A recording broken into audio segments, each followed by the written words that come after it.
बोलो जयकारा। बोलो मेरे श्री गुरु महाराज की जय। श्री सतगुरुदेव भगवान की जय। बोलो श्री परमहंस दयाल जी महाराज की जय। श्री स्वरूप दर्शन आखिरी संदेश। मेरी सेवा कौन करेगा। एक दिन कुछ महात्माओं ने श्री महाराज जी से नम्र निवेदन करके सेवा मांगी। दयालु पिताजी, आपकी सेवा दासों को प्राप्त हो। दासों को जो आज्ञा हो वैसा ही किया जाए। किसी किसी स्थान पर आकर हम दर्शन करें और सेवा पहुंचा सकें। जो गृहस्थी सेवक महाप्रभु की धन द्वारा सेवा करना चाहे उनके लिए क्या आज्ञा है। महात्माओं की इस प्रार्थना को सुनकर श्री इष्ट देव भगवान बोले, आप सभी मेरे सच्चे सपूत सेवक हो। सेवा की सबको चाहना है। जिस पिता का एक पुत्र ही सपूत निकल आए तो वह निश्चित होकर जीवन व्यतीत करता है। फिर मेरे तो आप सैकड़ों सपूत सेवक हो जो सब काम अपने जिम्मे लेकर कर रहे हो। मैं आप पर बहुत प्रसन्न हूं। आप उन शिष्यों में नहीं जो गुरु को जहर देकर गुरु गद्दी संभाल लेते हैं। ना ऐसे गुरु गुरु होते हैं और ना ही ऐसे शिष्य शिष्य होते हैं। आपने तो अपनी धन संपत्ति, स्त्री, बच्चे सब कुछ न्यौछावर कर रखा है। आप में शायद ही कोई ऐसा होगा जो गद्दी की लालसा में मेरी सेवा करता होगा। वास्तव में मेरी गद्दी तो वही है जो मेरी सेवा है। सेवक सदा गुरु गद्दी पर ही होता है। सेवक को गद्दी की क्या प्रयोजन। वह तो अपनी शोभा सेवा में ही समझता है। आप सबके सच्चे प्रेम और जिज्ञासा को मैं भली भांति जानता हूं। आप सब अनमोल रतन हैं जो मेरा नाम जगत में मशहूर करना चाहते हैं। शायद कोई मेरे नाम के द्वारा अपना नाम भी चाहता हो, परंतु स्मरण रहे कि मेरा नाम किसी के पुरुषार्थ अधीन नहीं और ना ही मुझे मशहूरी की आवश्यकता है। जो स्वयं प्रकाशित है उसे कौन प्रकाशित करे। गुरु अमरदेव जी ने गुरु दरबार में पानी ढोया था। उन्होंने इस विचार से सेवा नहीं की थी कि मुझे गद्दी मिले। ना ही पंचम बादशाह गुरु अर्जुन देव जी का विचार था कि मैं गुरु गद्दी लूंगा। तो वे सदा ही यही कहते रहे, भागु हुआ गुरु संत मिलाइया, प्रभु अविनाशी घर मही पाइया। सेवा करी पलू चसा न बिछड़ा, जन नानक दास तुमरे जियो। हऊ धोली जो धोली घुमाई, जन नानक दास तुम्हारे जियो। संत सदगुरु जी को प्राप्त करके अविनाशी पुरुष जानकर उससे सेवा मांगी। वो गुरु होकर भी सेवक बने रहे और दास ही कहलाते रहे। वे गुरु पर नौछावर होना सीखे थे और गुरु का वियोग एक क्षण के लिए भी सहन नहीं करते थे। एक बार लाहौर में गुरु अर्जुन देव जी दर्शन करने के लिए संगत आई। सब लोग दर्शन करके बैठ गए। आप संगत को पानी पिलाने के लिए उठ खड़े हुए। ये दृश्य देखकर संगत ने पानी पीने से इनकार कर दिया और प्रार्थना की कि दाता जी, हम तो आपके दर्शन करने के लिए आए हैं, आप उल्टा हमारे सिर पर भार डालना चाहते हैं। यह सुनकर गुरु साहिब बोले, आप मेरे दर्शन के लिए आए हैं और मैं आपको अपने सदगुरु गुरु नानक देव जी की संगत जानकर सेवा करना अपना धर्म समझता हूँ। इस संकेत को पाकर जिन सेवकों के मन में अहंकार था वे बड़े लज्जित हुए। वे जान गए कि गुरु दरबार की सेवा ही नीच से ऊंच बनाती है। जहाँ मान की इच्छा ना हो, मान वहीं जाता है और जो मान उसे जलाता रहता है। संसार में मानी पुरुष ही दुखी है। आप लोगों को तो सेवा का शौक है। इस दरबार की सेवा प्रतिष्ठा किसी मनुष्य के अधीन नहीं, स्वयं मालिक ने ये डोर अपने हाथ में ले रखी है। यहाँ के तिनके भी सेवा का बल रखते हैं। कोई प्रेमी तन मन धन से यहाँ की सेवा करके ये ना समझे कि वे सेवा करता हूँ, तभी गुरु दरबार का काम चल रहा है, बल्कि वे अपना सौभाग्य जाने कि इस दरबार की सेवा उसे प्राप्त हुई है। नदियां ना जाने कि हम समुद्र को पानी लाके देती हैं। हमारे मिलने से ही सागर में जल भरपूर है। वे उलट कर देखें तो समुद्र का ही पानी नदियों में जाकर नदी रूप होकर सागर में लौटकर आता है। ये कुदरत का नियम है, आदिकाल से चल रहा है। नदियों की शोभा इसी में है कि उन सबका मुंह सागर की तरफ हो। कोई भी दरिया ऐसा नहीं जो समुद्र के खिलाफ चलकर दरिया कहलाता हो। सब नदियां सागर की ओर ही जाती हैं। ठीक इसी प्रकार सबका ध्यान मुझ तक है और रहना भी चाहिए। आज से ये बात याद रखो कि जिसने मेरी सेवा करनी हो वे स्वामी अभेदानंद जी से सलाह करे। स्वामी अभेदानंद जी हमारे निज सेवक और पूरे गुरुमुख हैं। इनको केवल मेरी ही सेवा का ध्यान है। जो प्रेमी धन से सेवा करना चाहे वे इनको दे दिया करे। ये भली भांति जानते हैं कि मेरी सेवा क्या है। मुझे इन पर पूर्ण विश्वास है। आप सभी गुरु के लाल हो, परंतु आप सबको सेवा लाकर देना और यह सेवा मुझ तक पहुंचाएंगे। यदि कोई और सेवा करना चाहे तो बड़ी खुशी से करे। जिसका जहां मन वहीं सेवा करे, परंतु मेरी सेवा के लिए यह निश्चित है।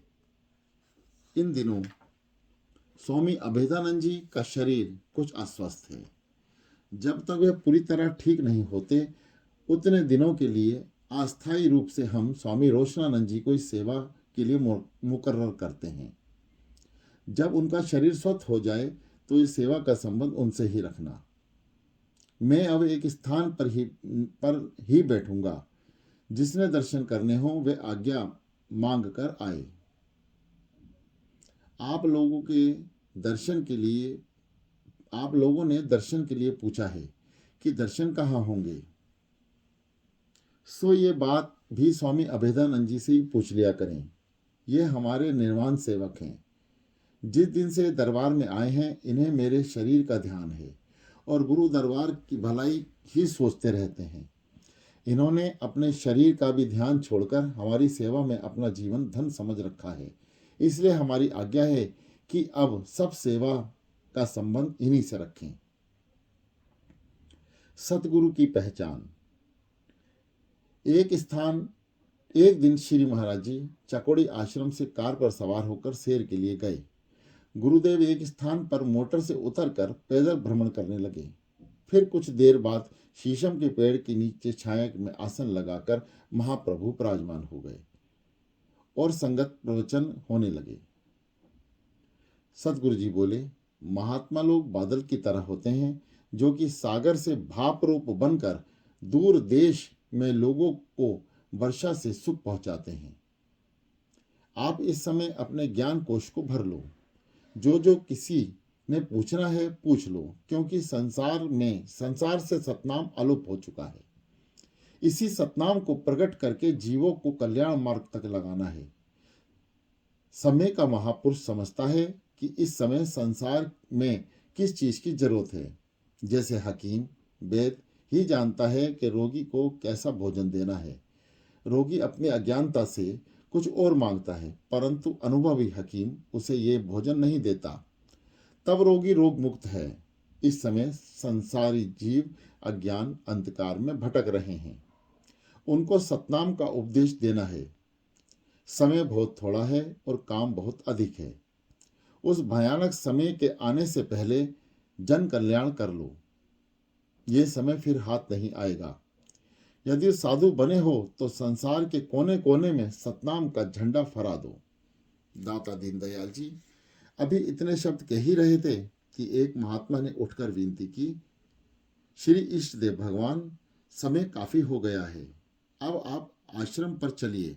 बहुत ज्यादा संगत दर्शन के लिए आई हुई है और वे प्रेमी आपके शुभ आगमन की बाट जो रहे हैं।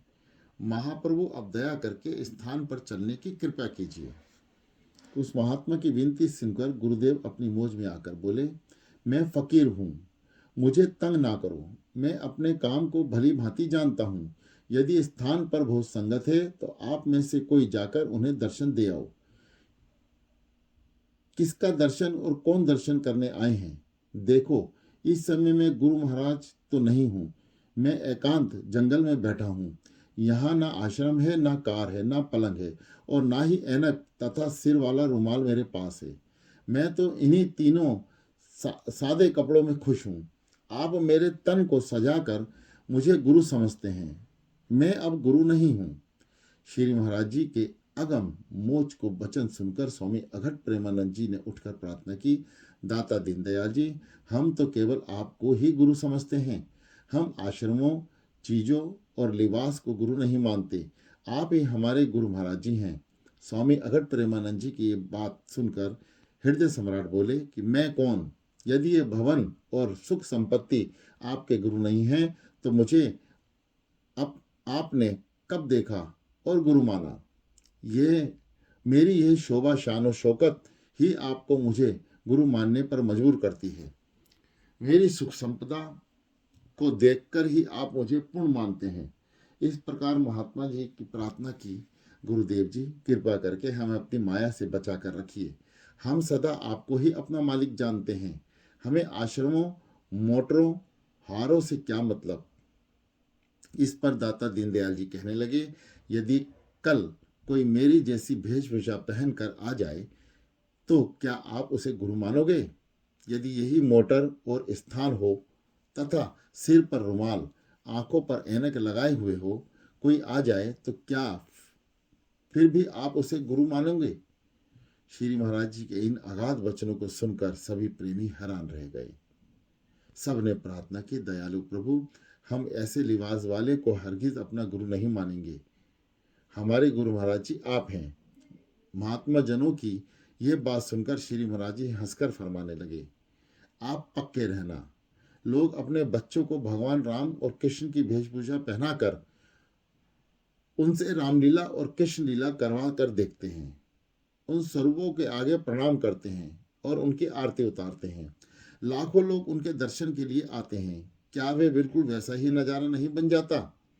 महात्मा जी ने प्रार्थना की, सदगुरु दयाल जी, वे सब कुछ भूल में आकर करते हैं। केवल भगवान राम और कृष्ण के स्वरूप बनाकर अपने दिल का भाव पूरा कर लेते हैं। वही बच्चे जब उस लिबास को उतार देते हैं तब माता पिता उनको साधारण बालक समझकर शिक्षा देने के लिए काफ़ी गाली निकाल कर थप्पड़ भी मारते हैं। जो लोग वेशभूषा और धन संपत्ति को गुरु मानते हैं वे अपने परमारथ से परिचित नहीं होते। पवित्रता स्त्री के लिए केवल एक पति ही पुरुष है। बाकी संसार के सभी पुरुष उसे स्त्री रूप ही दिखाई देने चाहिए। उत्तम पवित्रता स्त्री वही है जो पति के ध्यान में लीन रहकर उनके चरणों की दासी बनी रहे। यदि वे अपने पति को किसी प्रकार की त्रुटि जानकर पति का ध्यान ना करे तो नरगामी होगी। दाता जी, हम तो केवल आपके दास हैं और सदा इन्हीं चरणों में दास रहेंगे। स्वामी अघट प्रेमानंद जी ने प्रेम पूर्ण वचन सुनकर सदगुरुदेव जी के सबको शुभ आशीर्वाद देकर कहा, समय पर देखा जाएगा, समय पर परीक्षा होगी। अगम मोज। श्री महाराज जी चकोड़ी आश्रम से लगभग 6 महीने विराजमान रहे। शायद ही कोई दिन खाली जाता होगा जब गुरुदेव के खास सत्संग प्रवचन महात्मा को सुनने के लिए ना मिलते हों। महाप्रभु आने वाले समय के लिए कुछ अतिरिक्त प्रबंध की बात सोच रहे थे। कुछ खास महात्माओं को इस बात का पता था कि श्री महाराज जी की क्या मौज है, परंतु वे कुछ कह नहीं सकते थे। एक दिन चकोड़ी निवासी कुछ भक्तों ने श्री चरणों में प्रार्थना की, दाता जी, आप तो यहाँ से जाने की तैयारी कर रहे हैं। हम लोगों को कब और किस स्थान पर आपके शुभ दर्शन होंगे? यह सुनकर गुरुदेव बोले, हम अब पंजाब में नहीं आएंगे। यहाँ के आश्रम यही रह जाएंगे। अब हम अपना प्रोग्राम बदलना चाहते हैं। कोई हमारी मौज में दखल ना दे। जो ऐसा करेगा उससे हमको दुख होगा। मालिक को ऐसे ही मंजूर है। कुदरत के कामों में दखल देना मानो समय गंवाना है। कर्म ही कुदरत है। जब कर्म गिर जाते हैं तो कर्मों की पुंज इकट्ठे होकर कुदरत बन जाते हैं। वे मालिक किसी को बुरा और किसी को भला नहीं बनाता। वह तो प्रकाश स्वरूप है। उसके प्रकाश के सामने कोई पुस्तक पढ़े या जुआ खेले, ये सब कर्म करने वाले पर निर्भर है। श्री रामचरितमानस का कथन है, कर्म प्रधान विश्व रचि राखा, जो जस कहिए सो तस फल चाखा। यहाँ जिस जिस प्रांत के लोगों ने जैसे जैसे कर्म किए हैं, उसी के अनुसार वहाँ का वातावरण तामसी हो चुका है। उस तामसी वायुमंडल में रहने वाले लोग यादवों के समान लड़ेंगे और अपना विनाश करेंगे। जब खान पान और व्यवहार बदलता है तो जीव अपनी अंतरात्मा की आवाज़ सुनकर भी उस सत्य उपदेश की परवाह नहीं करता और अहंकार प्रधान होकर उस तत्व को ढांप लेता है। जैसे निर्मल जल वाले तालाब में कोई उत्पन्न होकर उसी जल का आवरण बन जाती है, इसी प्रकार महापुरुषों का उपदेश भी नाम मात्र ही सुनने को रह गया है। उस उपदेश को मानने वाले बड़ी मुश्किल से दिखाई देते हैं। जब मालिक देखता है कि इस पेड़ को फल नहीं लगता तो वह उस पेड़ को उखाड़ देता है और उसके स्थान पर दूसरा वृक्ष लग जाता है। अब लोग महात्माओं से भी कपट का व्यवहार करते हैं। जहाँ कपट व्यवहार हो वहाँ से महापुरुष उदास हो जाते हैं।